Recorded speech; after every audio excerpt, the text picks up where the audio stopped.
keep on searching for the words I wanna say. I'm hitting the bottle like a younger Hemingway. Hey, you're really something, am I interrupting? It looks like you wanna leave, for sure there is a way. I say you, me, dishes, plates, and rollerblades. She says okay, anything to get away. We can't find more, guess we really have to go. We're gonna get out of here, I'm gonna get us out of here.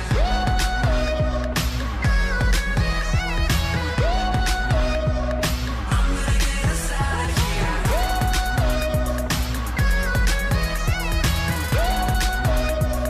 I'm gonna get us out of here. This place is too loud, this crowd won't give you what you need. Just look at them scoping you, it's all feeling so weak. I've got a confession, this party's depressing.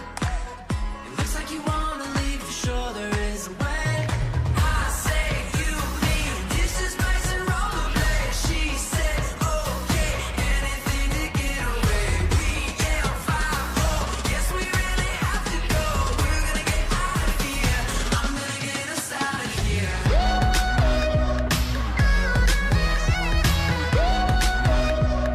I'm gonna get us out of here.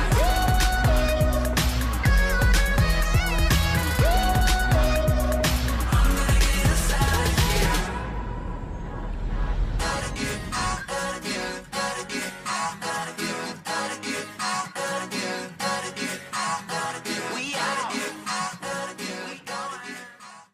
Okay, so one thing that I like about this area, well, first about the rats, right? So there's a couple of details that I really like about Grand Central, and one of them is right here. So if you look on the second set of awnings here, you can see that there's bars and you can see there's something falling off of it, right? So those are rats.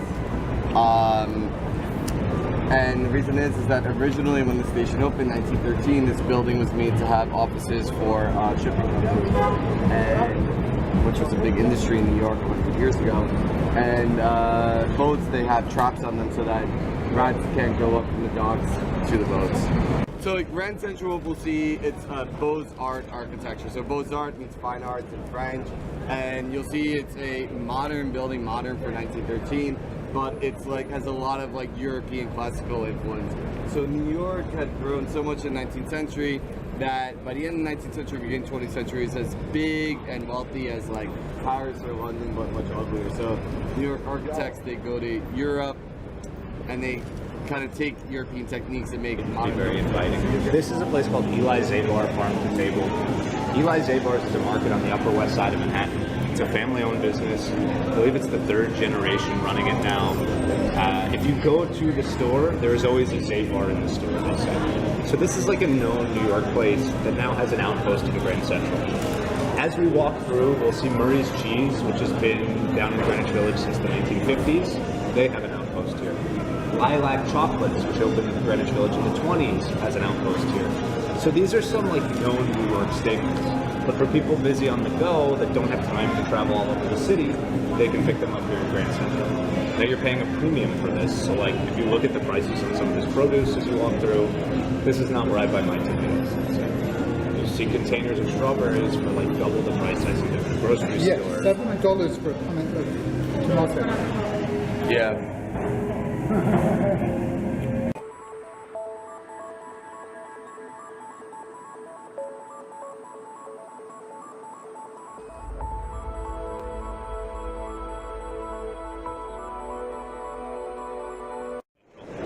Over 500,000 people pass through here every day.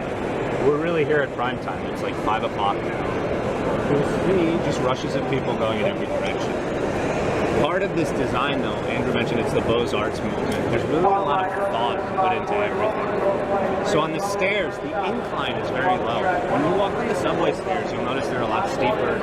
You see people tripping over their feet trying to go up and down the stairs. Here, it's very shallow. It's very comfortable. The hall is wide open. Although there are this many people passing through, they're not running into each other. You'll see a lot of ramps, which is important in a train station. People are carrying heavy luggage. They're moving things through here. The other thing the ramp does, when you walk down a ramp, it tends to draw your eye to the ceiling. And And when you enter Grand Central, what you notice is this beautiful painting of the constellations on the ceiling. This is not actually the original. They ended up, rather than restoring it, recreating it with a cover over top of the original. Now, the artist who did the original painting had his star map. He would look down, and he would look up and paint. After this opens, someone's walking through here and they realize he made a mistake, and he painted the constellations in reverse. So the Vanderbilt family, they built Grand Central. Their official story was, this is what the constellations would look like looking down from the heavens instead of up from the ground. And that's very Vanderbilt. Vanderbilt's one of the wealthiest families in U.S. history. They are looking down from the heavens, not up from the ground. There are... So this is still the wrong way around. Yes. So they recreated the incorrect ceiling over top of the original. Now, there's a couple of artifacts from the past on this ceiling. So for one, people used to be able to smoke cigarettes everywhere in New York, in bars, in restaurants, in the train station. The ceiling had become badly tarnished from this. In 1997, they did about a 1.5-year long restoration of this ceiling. Now, when you restore a painting, you usually leave one little piece of it unrestored so that you can compare and see if it's destructive or it's affected it in any way. So they left one little patch tarnished. They would have gas lanterns. This was an early adopter. It was so progressive they put electric lighting in here. So they wanted the bulbs to be on display. You'll notice all the chandeliers, they're exposed. And this was to show off this new modern technology. The more modern day version of that would be the Apple store here has their logos on the landings. Now, a lot of people don't like this, and they feel it takes away from them.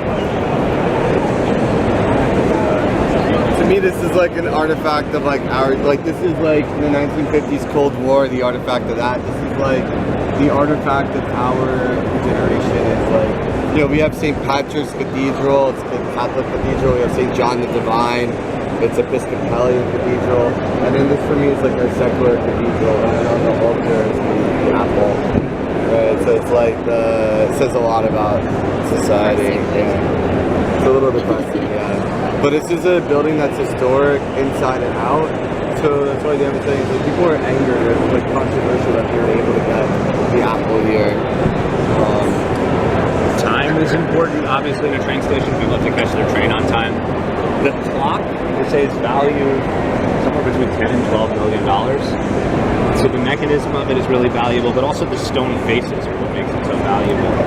Now you see the departure board. All of these times are actually incorrect by 1 minute. So the idea is you're running, you got to catch your train, you're worried you're going to run out of time, and you have a minute longer than you realize to make it. So the 5:31 on track 19 to Stamford actually leaves at 5:32. Now, if you do this every day, you know this, and it doesn't help you any. But for people who are here once in a while, it can be enough to make the train. What I also really like... I used to live in Edinburgh, and they did the same at Waverley Station. There's the Balmoral Hotel, and their clock is also... I think they've gone even further. It's like 10 minutes. Oh, wow. It's like really...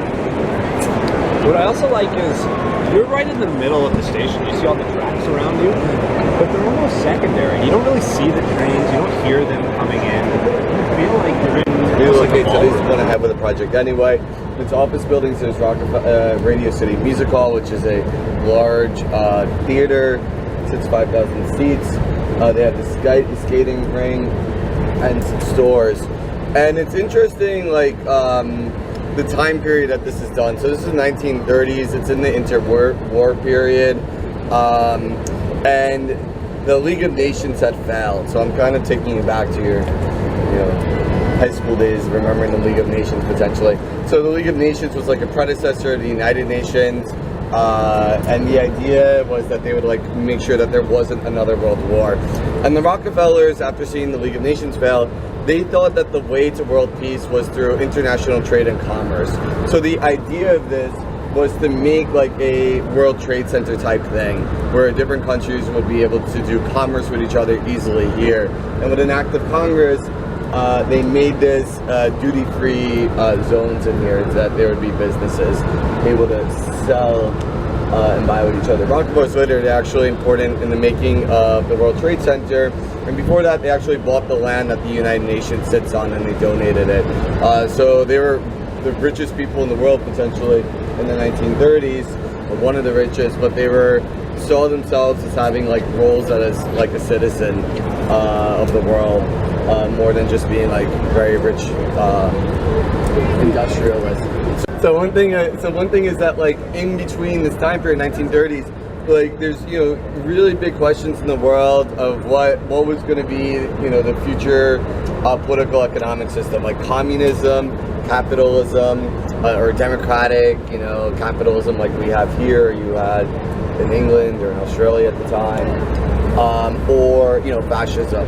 And so these things are kind of like up in the air and they're being debated, and you see them played out in the artwork of Rockefeller Center. So they spent over $1 million on the artwork, and it's really kind of interesting to see this from perspective today, and it's a little bit surprising. And if you do the official tour of Rockefeller Center, and someone leaked to us their official script, they don't really like touch on these things. It's really kind of like whitewashed. So for example, if you go on the official tour, if you look here, you see that there's somebody standing with a sickle in their hand, and you can see wheat below them. And then this guy over here, they say that he has a shovel into the ground, and it represents agriculture. More likely, that's a hammer in his hand, and it's representative of communism. Oh yeah, because you've got a hammer and a sickle. Hammer and a sickle, yeah, exactly, right? And so, with Streetwise New York tours, we don't hold back. We tell you kind of, we call a hammer a hammer and a shovel a shovel. We don't, mix these things up. So what we could do. But why would they wanted to put a reference to the Soviet Union? Yeah. Okay. Good question. So the question is like, okay, the Rockefellers clearly were not promoting communism. So there was like fascist art as well. So they were just like really open with giving artists the way to do art. And there's different buildings that were represented that were for different countries. So we'll see like the British Empire building, the Maison Francaise, or however you would pronounce that. Excuse my French. Excuse my bad. The sun. Yeah, the sun. The debate is like, what is the message is that like the sun's at the bottom. So is the sun finally setting on the British Empire? The official script would say the sun never sets on the British Empire. Yeah. But it like quite specifically did. at the bottom. Yeah. But yeah, it's like right there at the bottom. It's on the brink And this of is setting. pre-Brexit, Yeah, the Palazzo Italia. And this is not the original artwork. One thing is it looks very different than the artwork that you see from most of Rockefeller Center, which is very much like 1930s, artwork, which looks more like this. It's like, strong people doing like hard work, advancing forward.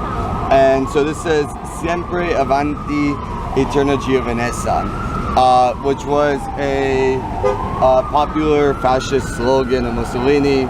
And doing a tour a few weeks ago, I learned there was also a very popular fascist song in Mussolini when a woman in my group started singing it, embarrassing her daughter. I can't sing it. And so this was up here. There's not many issues. It was up here until 1940. The U.S. officially enters World War II. Very quickly, Italy becomes an enemy state. They remove this, destroy it. No one knows actually whatever happened to it. They just assume it's destroyed, right? And there's nothing here. And in the 1950s, they have a much more modern looking artwork that's put up here. It's much more simple, and it's a commentary on something. So at the British Empire building, you saw that they had like the shield of Great Britain. Up here, this is the original from the 1930s. They have the 4 shields from the different eras of Italian rule. So I have a picture of them zoomed in. So it starts with the Romans, and what it ends with right here, which is just up this column right here, is a bundle of sticks that are tied together. And so this is the symbol of Italian fascism. So that still survives on the building over here. It's done in the same style, so this is actually Pyrex. which is a unique kind of like material for relief like this. And it survived, but it's a fascist artwork. And so when I say it's fascist, I don't use it like in the way that people say like, you know, oh, the police are fascist. No, I mean it's like it's really fascist. It's like from Mussolini. And so it's like the idea, it's like neo-Roman. It's the same idea of the youth like leading forward in terms of like progress. But it's like progress. The youth are leading forward to the future. And it survived. And the other one, it was the Italian building, and it had a slogan of Mussolini, but this one... I guess you could interpret this in lots of ways. It's not obviously... Yeah, you can interpret it in lots of ways, but the intention of it by Attilio Piccirilli was to, you know, be a nod in terms of the artwork at the time. Just as the artist who did the sickle and hammer. Yeah. It's the largest sculpture that we have here. And it's right in front of St. Patrick's Cathedral, the most important Catholic church in the United States. So St. Patrick's Church didn't really like Rockefeller Center for a couple of reasons. One, before this, it really kind of was like the largest building looking from the west. And it was like dominating over a building that, over a neighborhood that was, you know, pretty low-lying. And the other reason they didn't like it is because the Rockefellers decided that they were going to put up the 40-foot statue of a Greek god. And they say, you know, you can't just put up an idol in front of the Catholic Church. So in the end, the Rockefellers, they were able to convince the Catholic Church to accept the sculpture of Atlas, and I'll show you how. So let's go.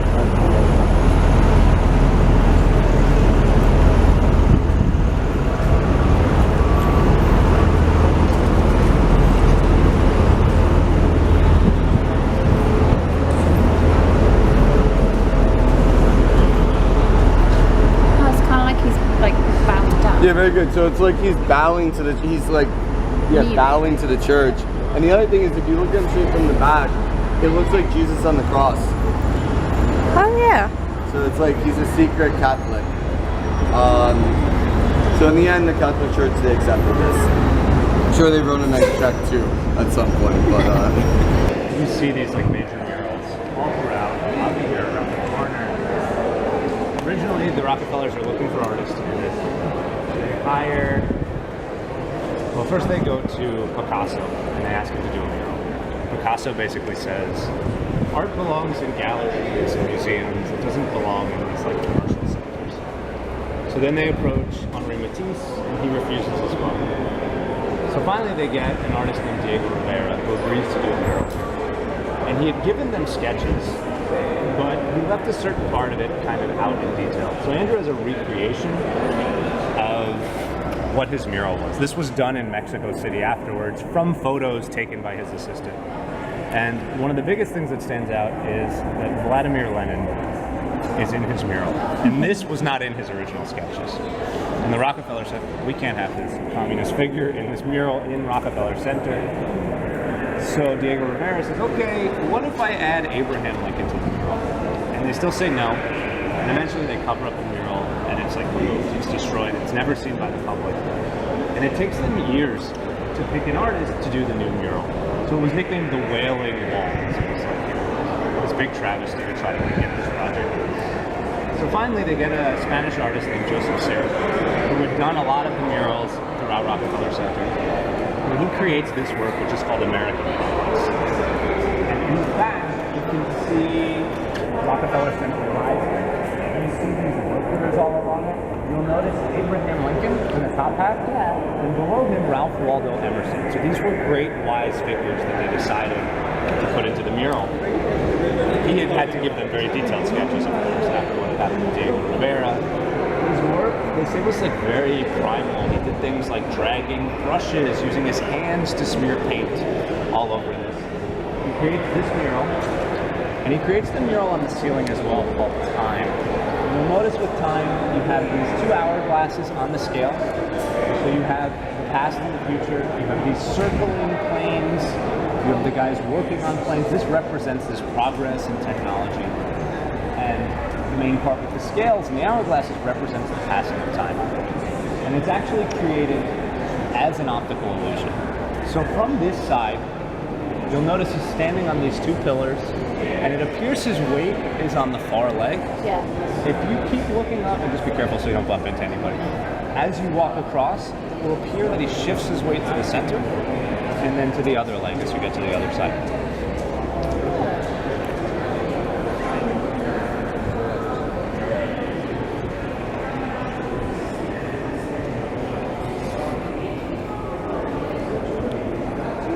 Here it looks about centered.